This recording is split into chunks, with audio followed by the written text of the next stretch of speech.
Congress BRS పై BJP MP Bandi Sanjay hot comments చేశారు. హిందువుల మనోభావాలు దెబ్బతీసే విధంగా కాంగ్రెస్ బీఆర్ఎస్ వ్యవహరిస్తున్నాయని మండిపడ్డారు. హిందూ దేవులను కించపరిచే విధంగా మాట్లాడితే సహించేది లేదని హెచ్చరించారు. హిందూ సాంప్రదాయాలను గౌరవించే బాధ్యత సమాజంలోని ప్రతి ఒక్కరిపై ఉందన్నారు బండి సంజయ్.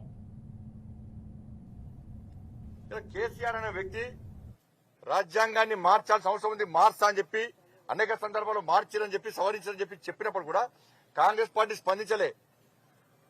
కేసీఆర్ ను ఫార్మర్గా గుంజుకొస్తామని చెప్పి నువ్వు రాజ్యాంగాన్ని కించపరిచే విధంగా మాట్లాడతావా, రాజ్యాంగాన్ని వ్యతిరేకిస్తావా అని చెప్పి కేసీఆర్ వ్యతిరేకంగా మాట్లాడింది భారతీయ జనతా పార్టీ. కాంగ్రెస్ పార్టీ ఏ రోజు మాట్లాడలే. కేసీఆర్ అంబేద్కర్ వర్ధంతి, అంబేద్కర్ జయంతి గాని, బాబు జగ్జీవన్ గారి జయంతి గాని, జ్యోతిరావు పూలే జయంతి గాని, వర్ధంతి గాని రాని సందర్భంలో ప్రశ్నించింది భారతీయ జనతా పార్టీ. ఓడు భూముల సమస్యలో ఫైట్ చేసింది మేము, కాంగ్రెస్ పార్టీ ఫైట్ చేయలే. దళితుల సమస్యలో ఫైట్ చేసింది మేము, కాంగ్రెస్ పార్టీ ఏ రోజు మాట్లాడలే.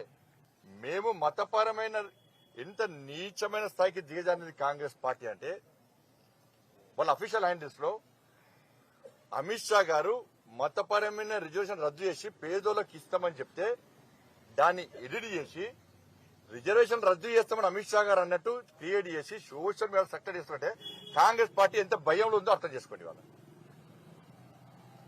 మేము కాల్ సెంటర్ ద్వారా ఫోన్లో చేస్తలేము, మేము కాల్ సెంటర్ ద్వారా ఫోన్ చేస్తామని చెప్పి వాళ్ళ అఫీషియల్ హ్యాండిల్ లో క్రియేట్ చేసి తప్పుడు ప్రచారం చేస్తున్నట్టే కాంగ్రెస్ పార్టీకి ఎంత భయమో ఆలోచించండి. వాళ్ళ